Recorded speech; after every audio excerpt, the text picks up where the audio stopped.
el Evangelio de Mateo. Y el día de hoy, mis queridos hermanos, nos toca estudiar Mateo, capítulo 18, en el versículo 15 en adelante. Hoy día vamos a hablar sobre el perdón, sobre cómo reconciliarnos, ¿cierto?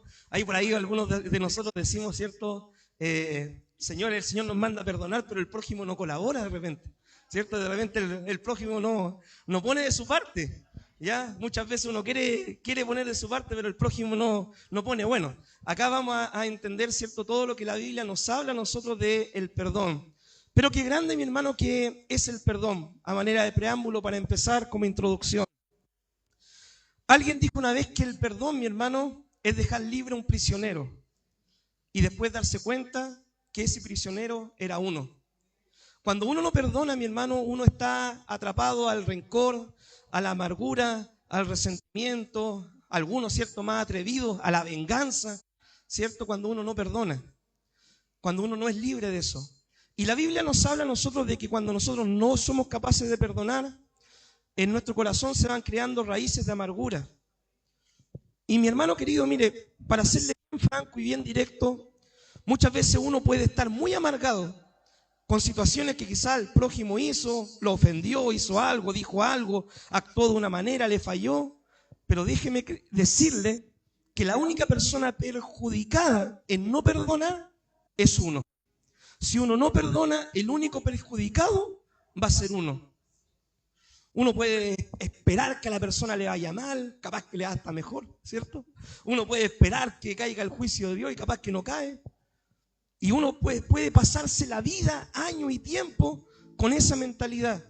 Entonces, mi hermano, qué grande que es el perdón y uno poder hacerse libre de esa amargura, del resentimiento, ya, de la venganza, del odio, de todas esas cosas. Todas esas cualidades negativas, la Biblia los describe como las obras de la carne, ya, que son cosas que no glorifican el nombre del Señor. Nosotros los cristianos debemos ser llenos del fruto del Espíritu: amor, gozo, paz, paciencia, benignidad, fe, mansedumbre, templanza. Las obras de la carne: rencor, amargura, enojo, celo, envidia, pleito, divisiones, todas esas cosas no debe haber en uno como cristiano. Entonces, mi hermano, de repente, cuando uno no perdona, uno está amargado, ¿cierto? Pero quizás la otra persona está haciendo su vida feliz, contenta, ni piensa en ti, ¿cierto? Ni se acuerda de lo que te hizo. Quizás dice, pasaste tantos años ya, se olvida, ¿cierto? Y uno todavía sigue atrapado en esa cárcel. Por eso el perdón, mi hermano, es hacerse un bien a uno mismo al final de cuentas, ¿ya? Veamos lo que dice la palabra, Mateo capítulo 18, versículo 15 en adelante. Dice: por tanto, si tu hermano peca contra ti, ve y repréndele estando tú y él solos. Y si te oyere, has ganado a tu hermano. Mas si no te oyere, toma aún contigo a uno o a dos, para que en boca de 2 o 3 testigos conste toda palabra. Si no lo oyere a ellos, dilo a la iglesia. Y si no oyere a la iglesia, tenle por gentil y publicano. De cierto os digo que todo lo que atéis en la tierra será atado en el cielo, y todo lo que desatéis en la tierra será desatado en el cielo. Otra vez os digo que si 2 de vosotros se pusieren de acuerdo en la tierra acerca de cualquier cosa que pidieren, les será hecho por mi Padre que está en los cielos. Porque donde están 2 o 3 congregados en mi nombre, allí estoy yo en medio de ellos. Entonces le acercó Pedro y le dijo: Señor, ¿cuántas veces perdonaré a mi hermano que peque contra mí? ¿Hasta 7? Jesús le dijo: no te digo hasta 7, sino aún hasta 70 veces 7. En otras palabras, Pedro, tienes que perdonar siempre, ¿ya? Algunos sacan la cuenta matemática, son 200 y tantas veces. No, mi hermano, uno tiene que perdonar siempre, ¿ya? El cristiano siempre debe perdonar. Bien, mi hermano querido, ¿qué pasa si nuestro hermano peca? Otro evangelio, ¿cierto? Dicen, ¿qué pasa si tu hermano peca? Este evangelio dice, ¿qué pasa si peca contra ti? ¿Ya? Para empezar, ¿qué es lo que es el pecado? La palabra de Dios define pecado, ¿ya?, como infracción de la ley del Señor. Eso es pecado, infringir un mandamiento de Dios. Por ejemplo, Dios en su palabra nos dejó muchas ordenanzas, mandamientos: no robar, no mentir, y una serie de mandamientos. Y cuando uno infringe esos mandamientos, uno comete un pecado. El pecado en sí, mi querido hermano, la persona, ¿cierto?, lo puede cometer contra Dios, infringiendo su palabra, o uno puede cometer el pecado, ¿cierto?, contra un hermano, fallándole, defraudando a un hermano, ¿cierto? O puede también, ¿cierto?, el pecado se puede cometer contra uno mismo. Entonces tenemos que una persona puede pecar contra Dios, puede pecar contra su prójimo, o puede pecar, ¿cierto?, contra la persona afectada. Y el pecado es una infracción de la ley del Señor. La Biblia, ¿cierto?, nos declara que cuando un hermano peca, mi hermano, ¿qué debemos hacer nosotros? Debe tomar sus redes sociales, ¿cierto? Facebook, Instagram, TikTok, y hacer una funa, ¿cierto?, para que todos, publicarlo ahí en los Copihue, ¿cierto?, a los Lobos, en el Centinela, en Villa Badarán, ¿cierto? Esta persona aquí, allá. No, mi hermano, no hay que hacer eso, ¿ya? Lo primero que nosotros deberíamos hacer como cristianos, ¿cierto?, si alguien nos falla, es orar.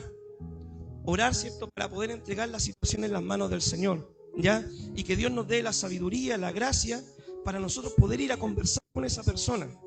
Pero lamentablemente nosotros, ¿cierto?, como nos gusta hacer las cosas al revés, de repente, ¿qué es lo que hacemos? Algunos, ¿cierto?, más atrevidos publican en las redes sociales una funa, otros van y le cuentan a medio mundo, ¿cierto? Entonces de repente llega la persona al trabajo y todos lo miran mal, pues.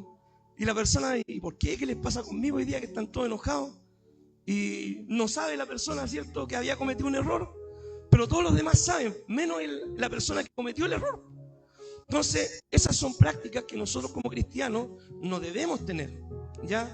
No debemos andar funando, ni debemos, ¿cierto?, si tenemos un problema con alguien, andarlo ventilando a medio mundo. Si acá yo tengo un problema con alguien, dice la Escritura, con un hermano en la fe, o con cualquier persona, ¿cierto?, ajena a la iglesia también, ¿qué debo hacer yo como una persona madura y como un cristiano maduro? Ir y conversar con la persona en privado, en primera instancia. Hermano, quiero conversar contigo, tiene un minutito, lo aparto a un lado, me pongo a hablar. Mira, esto no me gustó, esto me cayó mal, me ofendiste en esto, me defraudaste en esto, y conversar con la persona en privado. Ahora, cuando yo converso con la persona en privado, no es cierto, y tú aquí, allá, y qué sé yo, y a ponerte a alegar y a pelear y a agarrarte a combo, ¿cierto? No, no es la actitud, ¿ya? Porque algunos dicen, vamos a arreglar las cuentas ya. Ahora sí, como cuando uno está en el liceo, ¿cierto? Me peleé con un compañero, vamos a arreglar las cuentas y después de clase. No, mi hermano, uno como maduro tiene que ir y conversar con la persona en privado, ¿cierto? Pero con el espíritu correcto. Mostrarle el error a la persona para que la persona se arrepienta, cambie su actitud, ¿ya? Y pueda haber finalmente una reconciliación. ¿Por qué? Porque nosotros los cristianos no podemos andar peleados con medio mundo. Las personas del mundo que no conocen al Señor, hermanos, se pelean con toda la gente. Pero nosotros, como decía la palabra el día jueves, debemos ser conocidos por nuestra gentileza. Debemos saber resolver los problemas, resolver los conflictos con sabiduría, con inteligencia, con las palabras correctas, ¿cierto? Haciendo las cosas bien. Entonces yo debo buscar, ¿cierto?, a esta persona en privado, hablar con ella con sabiduría, con mansedumbre, ¿ya? Y ¿qué debo hacer más, cierto? Nosotros debemos evitar, hermano, la murmuración, el chisme, por ejemplo, ¿ya?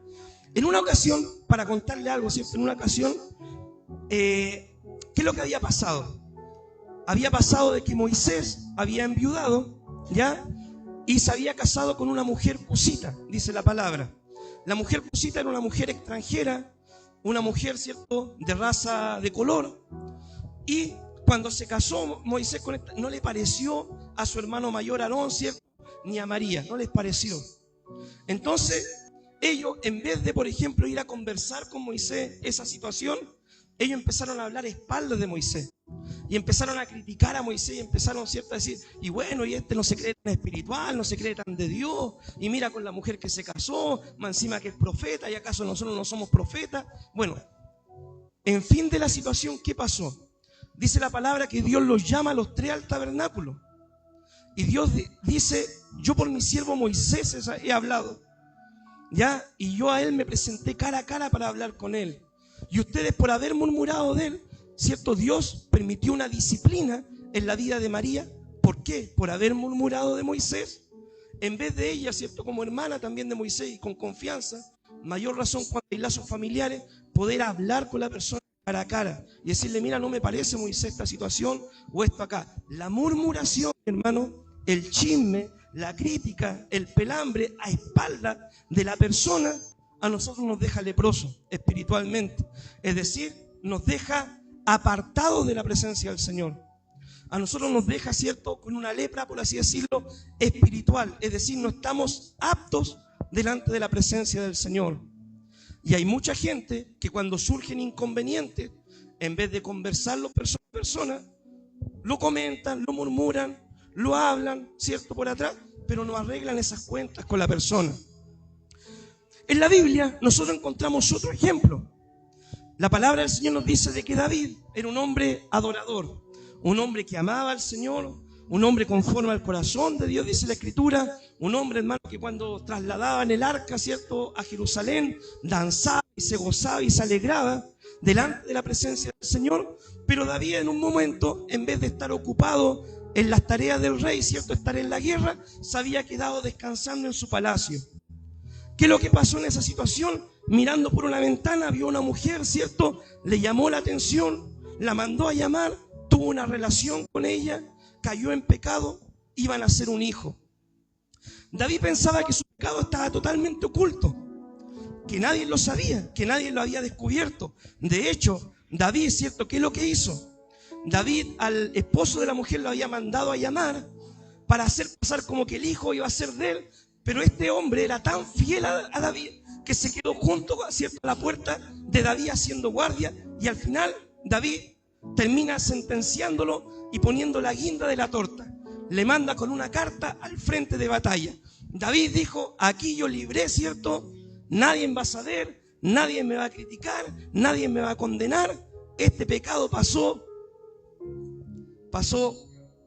¿cierto?, desapercibido, ¿ya? Que va a ir para las redes sociales para que no digan, ¿cierto? Entonces, David había pasado un tiempo, ¿ya?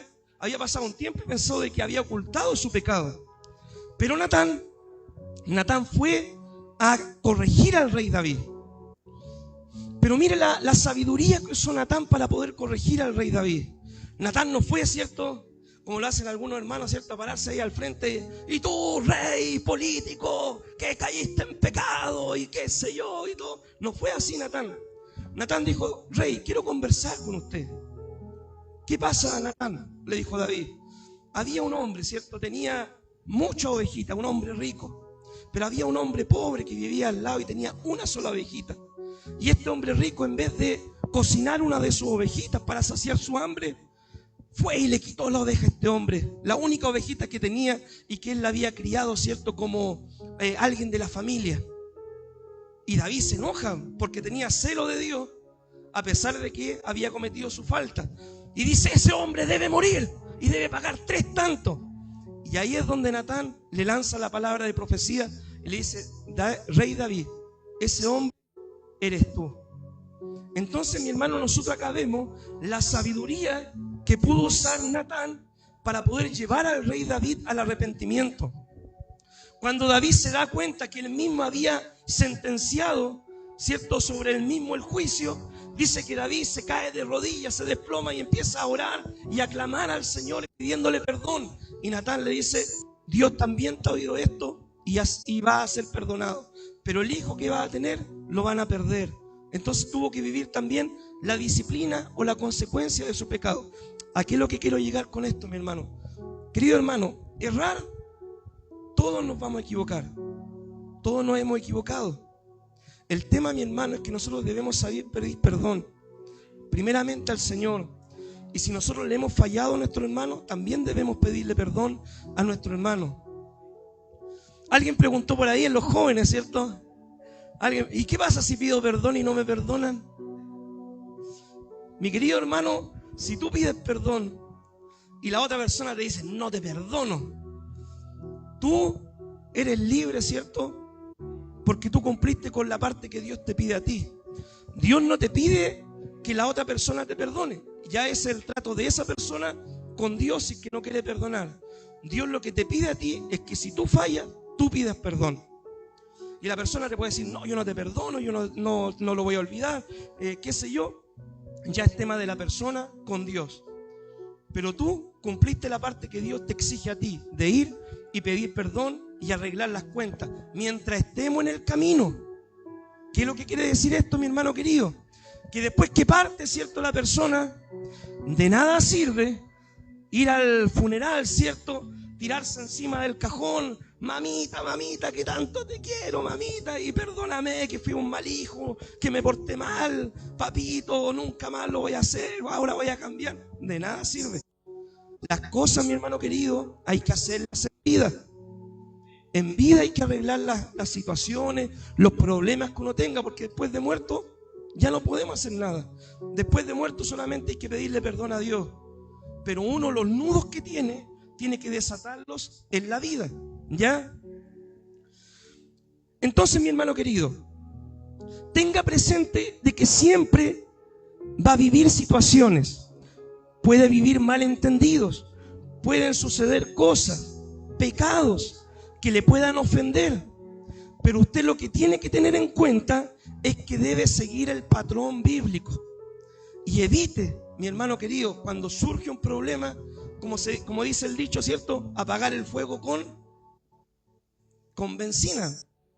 Si hay un problema, mi hermano, no le eche más leña al fuego para que siga ardiendo. Trate de apagar, ¿cierto?, ese problema. Que este me dijo esto y el otro le contesta, es que tú dijiste esto. Y lo más triste, mi hermano, de repente se ocupan las redes sociales, ¿cierto?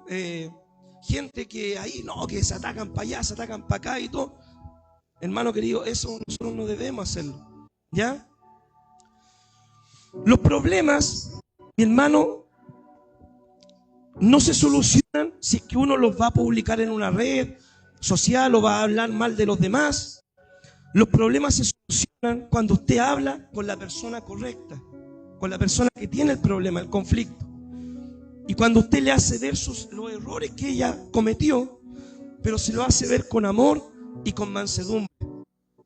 Así se arreglan los problemas. Y todos, mi hermano, yo creo que todos nos han fallado. Y yo creo que todos en cierta medida también le hemos fallado a algunas personas. No crea, hermano querido, que yo como pastor no he tenido que pedir perdón. Yo también he tenido que pedir perdón de repente cuando uno se enoja, ¿cierto? O cuántos que se llaman no está de acuerdo de repente con algunos otros pastores también. Después ya llega el tiempo de la convención, ¿cierto? Termina la convención. Perdóname, hermano, ya. Una vez me acuerdo, mi hermano, miren, por contarle solamente una situación. Yo tengo un amigo, ¿cierto? Amigo en el ministerio. Y yo una vez, conversando con él, le conté algo. Y él fue después y se lo contó a otra persona y al final se me creó ahí un pequeño problema. Nada grave, ¿cierto? Algo pequeño solamente. Cuando ocurre esa situación, yo igual me sentí mal. Me enojé, me sentí mal y todo el tema. Ya, y un día estaba en un culto, mi hermano, un culto de Santa Cena, me acuerdo. Y me acuerdo que yo tenía eso en mi corazón. Pero yo escuché la voz del Señor, ¿cierto? O sentí algo del Señor como hablábamos. Anda, abrázalo, ora con él. Y yo, mi hermano, no quise ser desobediente. Salí de mi banca, fui donde la persona, la abracé, nos pusimos a orar. Y sabe, mi hermano, se derramó el Espíritu Santo en los dos. Nos pusimos a llorar los dos como cabros chicos, me acuerdo. Problema solucionado. Entonces, mi hermano, uno tiene que seguir el patrón bíblico, ¿ya? Y no alimentar, ¿cierto?, el enojo, la amargura, la ira, porque eso no lo va a hacer feliz a usted. ¿Qué pasa, mi hermano querido, si el hermano no se arrepiente? Bien, veamos esta parte ahora. Dice, si tu hermano ve, repréndele en privado. Si no hace caso, toma 1 o 2 testigos para hablar con él. Si no, dilo a la iglesia. Y si no, tenle por gentil y publicano. Una vez que usted haya conversado con la persona, usted debe esperar un tiempo prudente, ¿ya?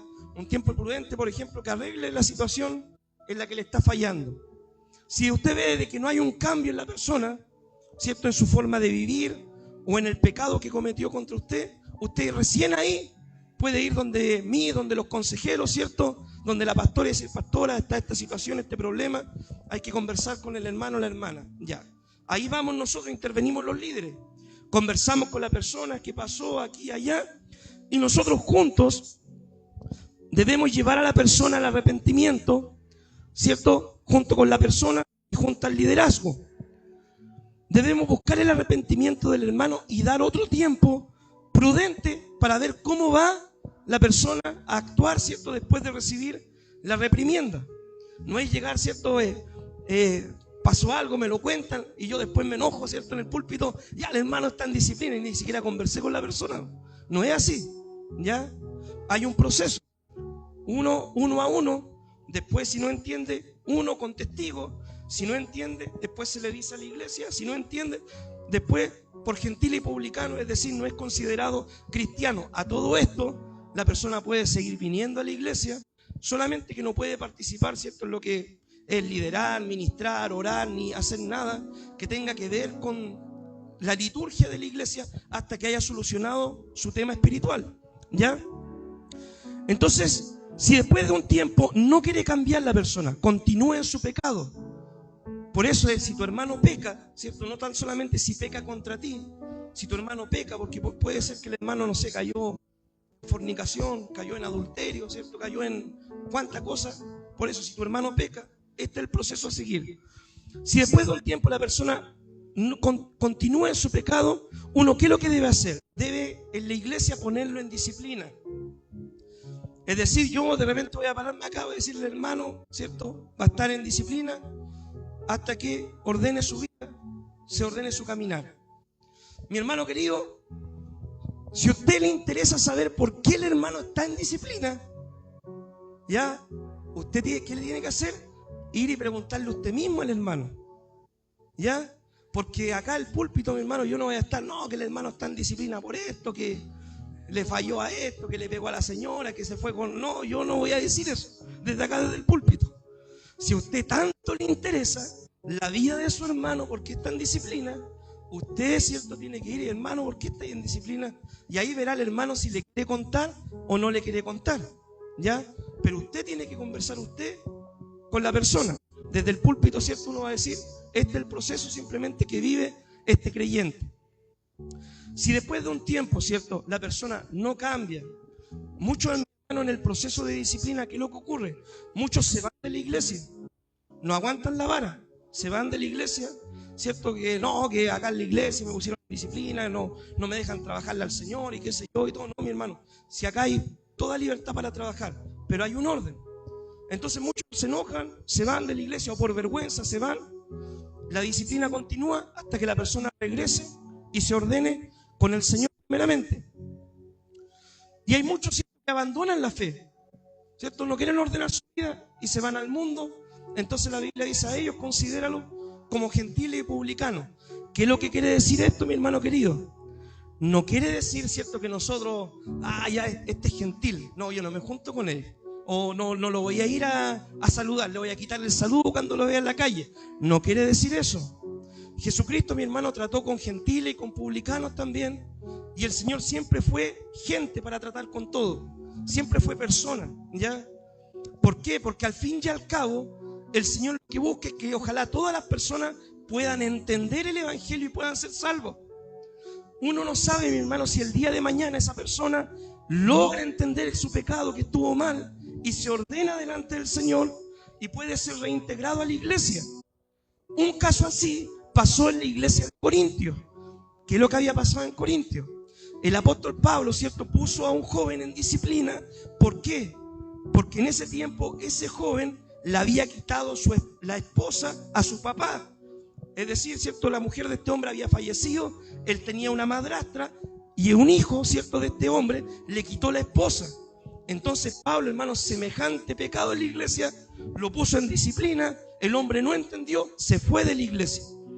Pablo, ¿cierto?, dijo, el tal se ha entregado a Satanás para destrucción de la carne, ¿cierto? Y todo. ¿Qué es lo que pasó? Pasó un tiempo y el joven se dio cuenta de su pecado, regresó a la iglesia y ahora ¿qué es lo que pasaba? La iglesia no lo quería recibir, por hermano. O sea, este cayó y la cruz con este para siempre.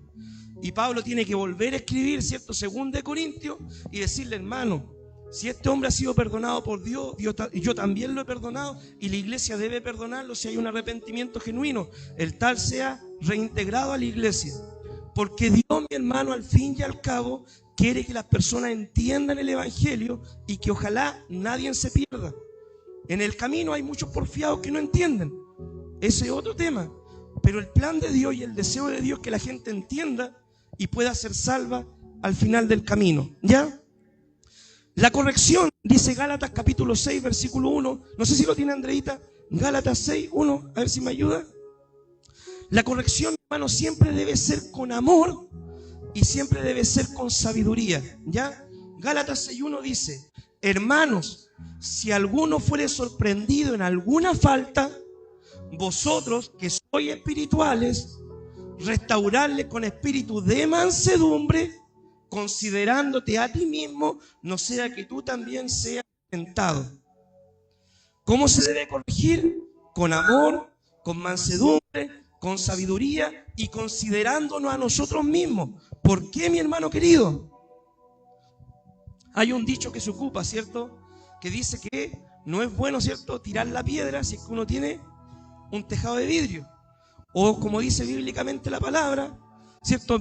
Mire el que dice que estar firme, mire que no caiga. Entonces, mi hermano querido, dice, considerándote a ti mismo. Si usted cayera en pecado, mi hermano, ¿cómo le gustaría que fuera restaurado usted? ¿Le gustaría que el pastor desde el púlpito lo avergonzara?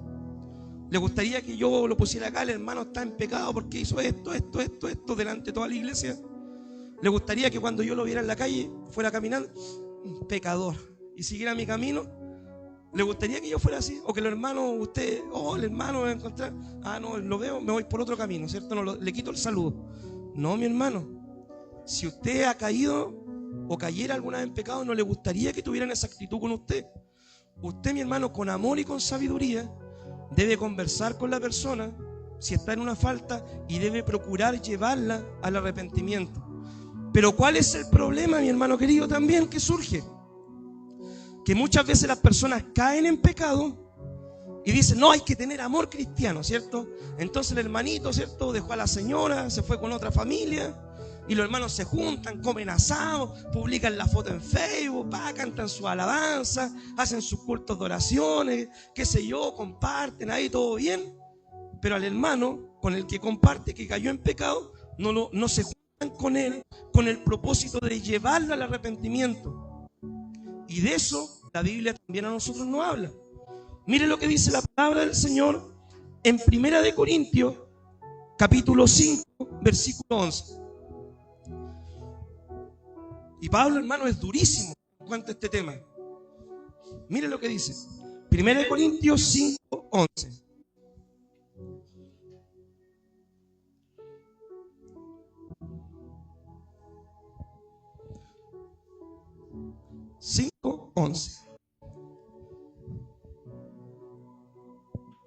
Dice: más bien os escribí que no os juntéis con ninguno que llamándose hermano.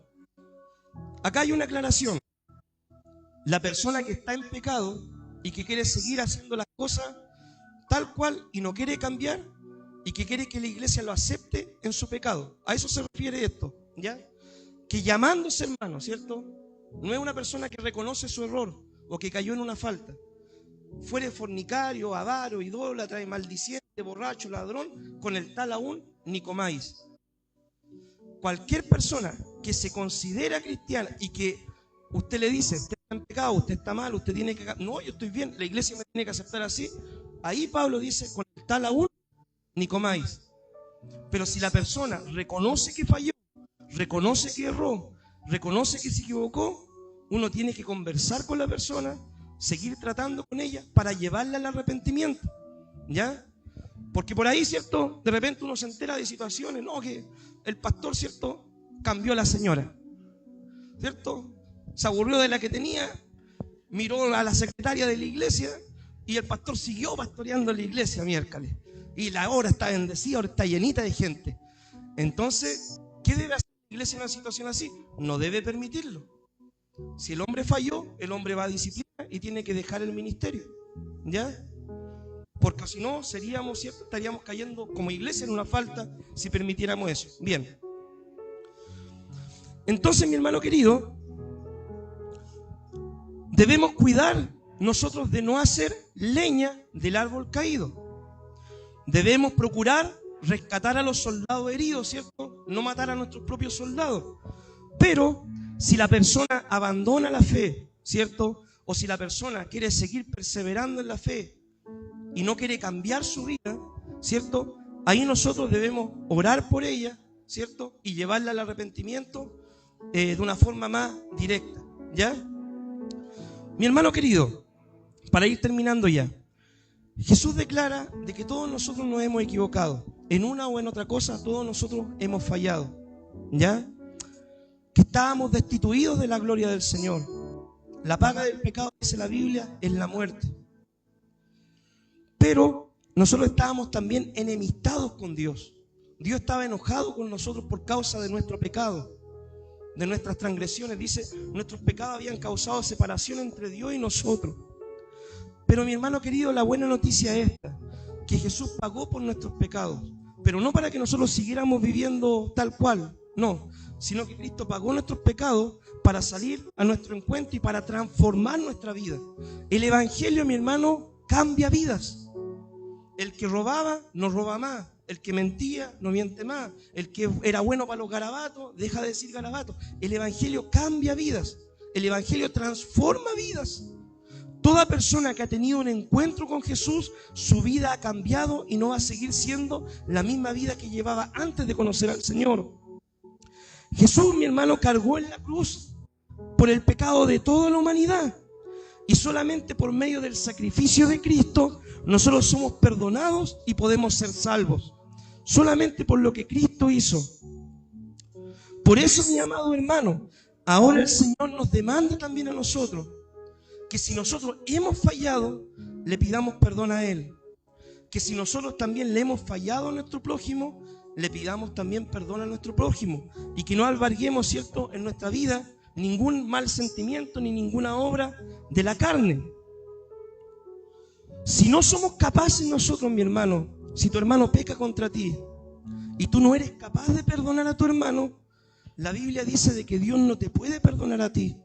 El pecado, el perdón, ¿cierto? El perdón está conectado al perdón que yo entrego. El Padre nuestro, ¿qué es lo que dice? Padre, perdona nuestras ofensas como nosotros perdonamos a quienes nos ofenden. Si yo perdono, Dios me perdona. Si yo no perdono, el Señor me va a perdonar a mí. Y para esto el Señor nos dejó la historia de los dos deudores, que es materia para el próximo sábado, ¿ya? Así que mi hermano, el perdonar nos hace libres, ¿ya? Uno muchas veces, mi hermano, se puede haber equivocado, haber fallado, pero lo importante, como le dije, es arreglar las cuentas, ¿cierto? Ahora en vida. Pedir perdón no nos hace menos personas. También. Porque algunos dicen, me voy a humillar y qué sé yo, qué van a decir. No, hermano. Pedir perdón no te hace menos persona. De hecho, es un gran acto de humildad. Si uno ha ofendido y uno pide perdón. Y el perdonar también, mi hermano, aunque no te pidan perdón, es un gran acto también que demuestra el corazón del Señor. Jesús en la cruz, mi hermano, no le había hecho nada, ningún mal a nadie. Y Cristo en la cruz, ¿qué es lo que dijo? Padre, perdónalo porque no saben lo que hacen. ¿Cierto? Entonces, mi hermano, esta es la enseñanza sobre el perdón. Cómo debemos perdonar a un hermano que ha fallado. Oramos al Señor. Padre, te damos gracias, Dios, por tu enseñanza. Ayúdanos, Dios mío, a que en nuestro corazón nunca alberguemos ira, rencor, deseos de venganza, ni ninguna de esas cosas, Señor, que muchas veces estropean el corazón de los hombres, Señor. Amado Dios, vemos hoy en día tantas cosas, tantas situaciones, Señor, que la gente se pelea, se pone en pleitos, Señor, se separan familias, familiares, amigos, Señor, de años, muchas veces por situaciones y por el orgullo, Dios mío, no son capaces de perdonar. Padre, que en nosotros no pase esto, esta enseñanza que tú nos das hoy, que podamos entenderla, Dios mío, que podamos siempre, si alguien nos falla, poder perdonar, Señor, que si nosotros hemos fallado podamos pedir perdón, Y que también, Dios mío, todas las situaciones las entreguemos a ti en oración, Señor, para que en nuestro corazón no haya ningún mal sentimiento. Amado Dios, bendice, Dios, este tiempo de enseñanza, Señor. Amado Dios, y ayúdanos a tener un corazón más como el tuyo, Señor. Que tú, Dios mío, aún, Señor, sin hacer mal a nadie, sufriste tantas situaciones, Señor, pero estando en el momento más difícil en la cruz, tú entregaste perdón.